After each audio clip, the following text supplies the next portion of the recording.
नमस्कार, मैं ब्रिजभूषण, प्रवक्ता जीव विज्ञान विद्यालयी शिक्षा उत्तराखंड। आज के जीव विज्ञान शिक्षण में आप सभी का स्वागत करता हूं।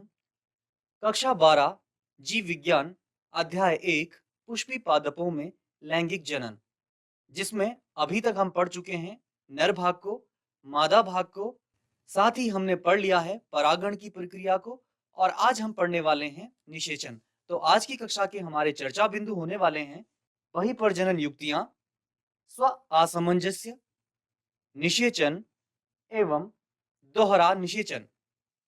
तो सबसे पहले है बहिर्प्रजनन युक्तियां। तो बदलते वातावरण में विविधता और जीवित रहने की बेहतर संभावना सुनिश्चित करने के लिए स्वपरागण को रोका जाता है और परपरागण को प्राथमिकता दी जाती है। ऐसा क्यों होता है? क्योंकि जब भी लगातार किसी पौधे में स्वपरागण होता रहेगा तो उसमें विभिन्नताएं नहीं आएंगी और आप जानते हैं कि विभिन्नताएं जैव विकास का आधार है। अगर किसी भी जीव को, चाहे वो पादप हो या जंतु, बदलते वातावरण के हिसाब से अपने आप को अनुकूलित करना है, अपने आप को ढालना है, तो उसे नई संभावनाएं अपने अंदर लानी होंगी और इसीलिए पौधे भी बहिर्प्रजनन युक्तियां अपनाते हैं, यानी अपने ही पुष्प में स्वपरागण को रोकते हैं और परपरागण को प्रोत्साहित करते हैं।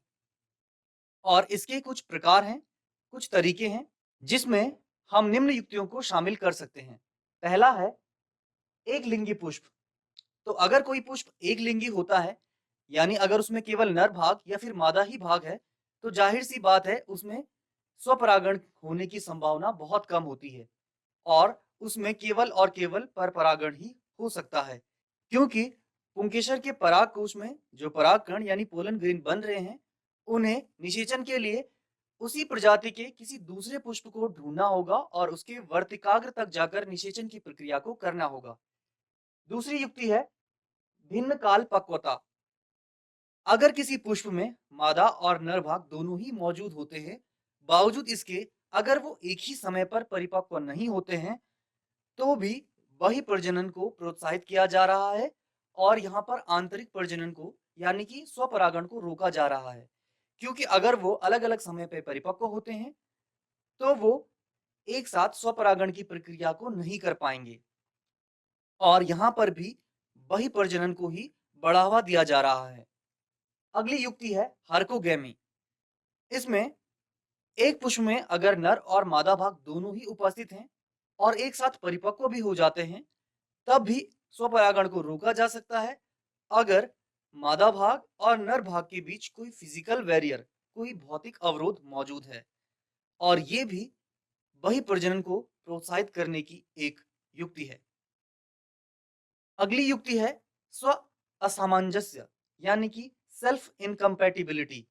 अब इसमें क्या होता है कि जब एक पौधे का परागकण उसी पौधे के पुष्प के स्त्री केसर के वर्तिकाग्र तक पहुंचता है, तो वहां पर वो अंकुरित नहीं होता, यानी कि स्त्री केसर का वर्तिकाग्र उसे एक्सेप्ट नहीं करता। और ऐसा इसलिए होता है क्योंकि यहां पर भी वही प्रजनन को बढ़ावा दिया जा रहा है। इसे हम डिटेल में जानते हैं। सेल्फ इनकम्पैटिबिलिटी यानी कि स्व असमंजस्य, यानी कि पौधे के पुष्प द्वारा अपने ही पराग कण को अंकुरित होने से रोकना। एक पुष्प के पराग कण उसी पुष्प के वर्तिकाग्र पर अंकुरित नहीं होते हैं तथा उस पुष्प के नर तथा मादा युग्मक निषेचित नहीं होते हैं। यह स्टिग्मा ऊतक तथा परागकण ऊतक के जीनोटाइप में भिन्नता के कारण होता है। इमेज के द्वारा समझिए, यहाँ पर हम दो अलग-अलग स्त्री केसर की वर्तिकाग्र को देख पा रहे हैं। यहाँ पर पहले कंडीशन में क्या है कि जो परागकण का जीनोटाइप है वो है S3 और S1, जबकि जो स्टिग्मा है उसका है S1 और S2।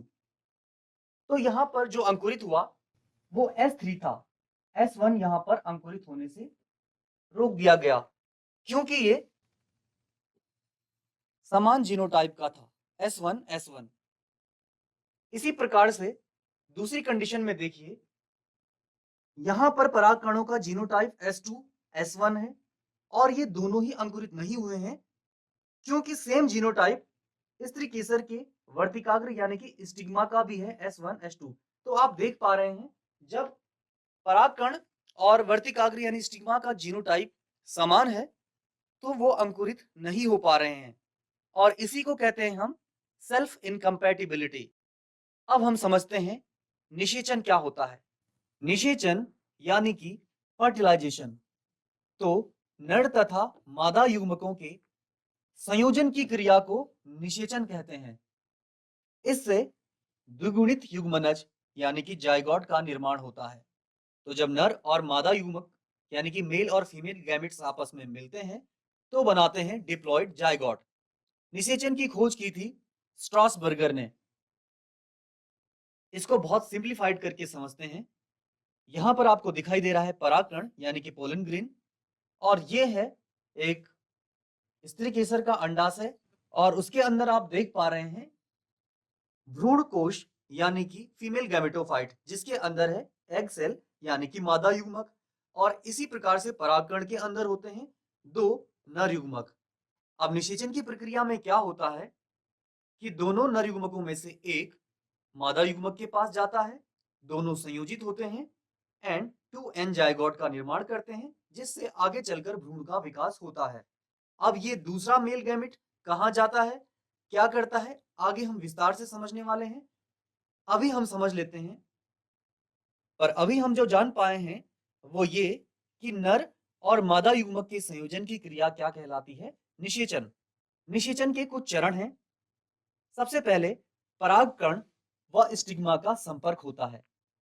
तो सबसे पहले स्टिग्मा द्वारा परागकण की पहचान होती है, और संपर्क में आने के बाद स्टिग्मा द्वारा एक शर्करा युक्त तरल का स्राव होता है, और उस तरल को जर्मपोर द्वारा परागकण अवशोषित करता है। और उसके बाद अगला चरण है परागकण से पराग नलिका का अंकुरण। तो जैसे ही परागकण स्टिग्मा पे लैंड होता है उसके बाद उसका अंकुरण प्रारंभ हो जाता है। इमेज से समझ लेते हैं।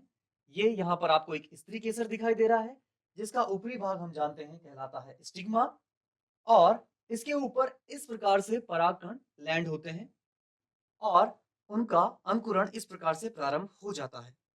अब एक परागकण को देखें तो वो इस प्रकार की संरचना है, जिसमें आपको दो केंद्रक दिखाई दे रहे हैं। एक होता है जनन कोशिका केंद्रक, यानी कि इस कोशिका के द्वारा आगे चलकर दो नर युग्मकों का निर्माण होने वाला है, और दूसरा है पराग नलिका कोशिका केंद्रक, और इस कोशिका के द्वारा एक पराग नलिका यानी कि पोलन ट्यूब का निर्माण होता है।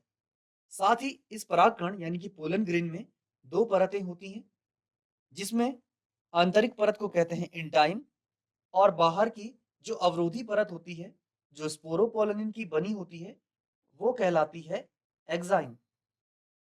और एक्साइन पूरी तरीके से परागकण को घेरे हुए नहीं रहती, बल्कि बीच बीच में परागकण पर जर्मपोर भी होते हैं, और हमने देखा था कि इन्हीं जर्मपोर के द्वारा शर्करा युक्त तरल का अवशोषण करता है परागकण, जिसे स्रावित करता है स्टिग्मा।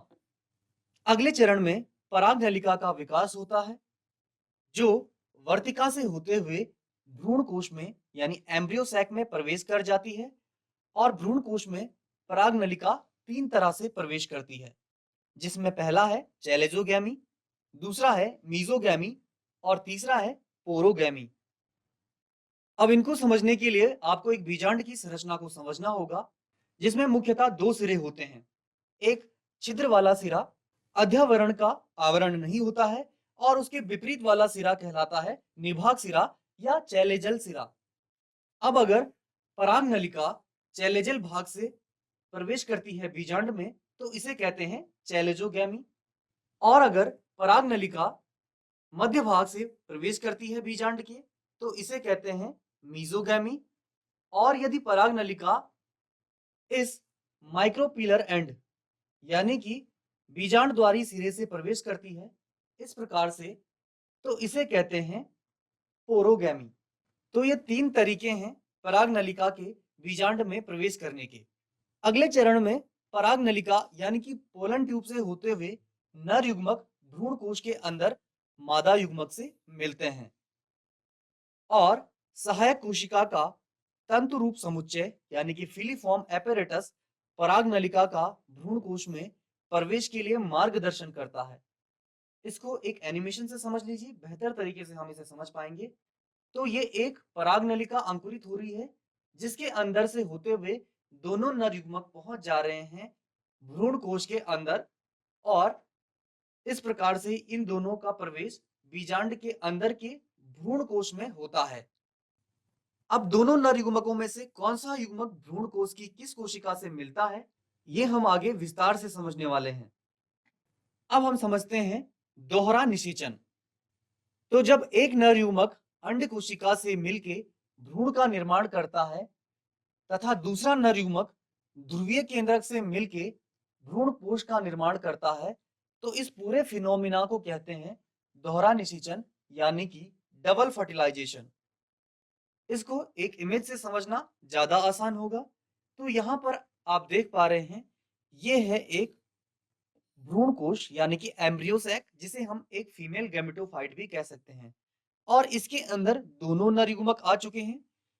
एक यहाँ पर मिल चुका है अंड कोशिका से और दूसरा नर युग्मक मिल चुका है ध्रुवीय केंद्रकों से यानी कि पोलर न्यूक्लियाई से। अब देखते हैं कि इनके मिलने से क्या क्या बनता है। तो जब एक नर युग्मक और अंड कोशिका मिलती है तो इस प्रक्रिया को कहा जाता है फर्टिलाइजेशन यानी कि निषेचन, जिसे अभी हमने पढ़ा।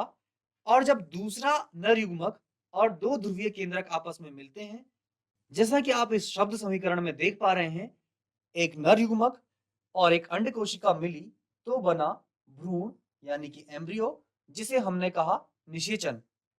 और इसके बाद जब दूसरा नर युग्मक और दो ध्रुवीय केंद्रक मिलते हैं तो इस घटना को कहते हैं त्रिसंलयन यानी कि ट्रिपल फ्यूजन। शब्द समीकरण से देखिए, जब एक नर युग्मक यानी कि मेल गैमेट और दो ध्रुवीय केंद्रक आपस में मिले यानी कि टू पोलर न्यूक्लियाई तो बना भ्रूणपोष यानी कि एंडोस्पर्म, और इसे कहते हैं त्रिसंलयन यानी कि ट्रिपल फ्यूजन। इसे दूसरे तरीके से इस प्रकार हम समझ सकते हैं कि त्रिसंलयन में एक नर युग्मक और दो ध्रुवीय केंद्रक मिलते हैं और भ्रूणपोष का निर्माण होता है, जबकि निषेचन में एक नर युग्मक और एक अंड कोशिका मिलती है और भ्रूण का निर्माण होता है और भ्रूण हमेशा 2n होता है, जबकि ट्रिपल फ्यूजन से बना भ्रूणपोष यानी कि एंडोस्पर्म 3n होता है। अब यहाँ पर दो नर युग्मक अलग अलग जगह संयोजित हो रहे हैं, जिनमें से एक अंड कोशिका से मिलता है और दूसरा ध्रुवीय केंद्रकों से। तो इसलिए इन दोनों ही फिनोमिना को मिलाकर हम कहते हैं दोहरा निषेचन, क्योंकि यहाँ पर फ्यूजन दो बार होता है। नोट करके समझिए कि दोहरे निषेचन की खोज की थी नवाशीन ने, और जैसे जैसे नर युग्मक पराग नलिका में आगे बढ़ते हैं, नली में पीछे से कैलोस बैंड का निर्माण होता रहता है, जिससे नर युग्मक वापस ना सके पीछे की ओर। तो यहाँ पर आप देख पा रहे हैं, जो ये सफेद कलर की पट्टियां आपको दिखाई दे रही हैं, इन्हें हम कहते हैं कैलोस बैंड। तो आइए देखते हैं कि आज की कक्षा में हम कितना सीख पाए हैं। दोहरे निषेचन में कौन कौन सी घटनाएं सम्मिलित होती हैं? तो इसका जवाब है त्रिसंलयन एवं निषेचन। इन दोनों ही घटनाओं को मिलाकर हम कहते हैं दोहरा निषेचन या डबल फर्टिलाइजेशन। एक और प्रश्न है कि पराग नलिका कितने प्रकार से बीजांड में प्रवेश कर सकती है, और इसको हमने एनिमेशन से भी समझा था। वो 3 प्रकार से बीजांड में प्रवेश करती है, चैलेजोगैमी, मीजोगैमी और पोरोगैमी। तो आज हमने जो भी सीखा उसके आधार पर आपके लिए गृह कार्य है कि पौधे स्व असामंजस्य के द्वारा पर परागण को क्यों बढ़ावा देते हैं एवं अपने आसपास के पौधों में आप पर परागण के क्या लाभ देख पाते हैं। तो आशा है आज की कक्षा आपको ज्ञानवर्धक और रोचक लगी होगी। अगली कक्षा में हम इसी अध्याय के अंतिम भाग को समझेंगे। तब तक के लिए धन्यवाद।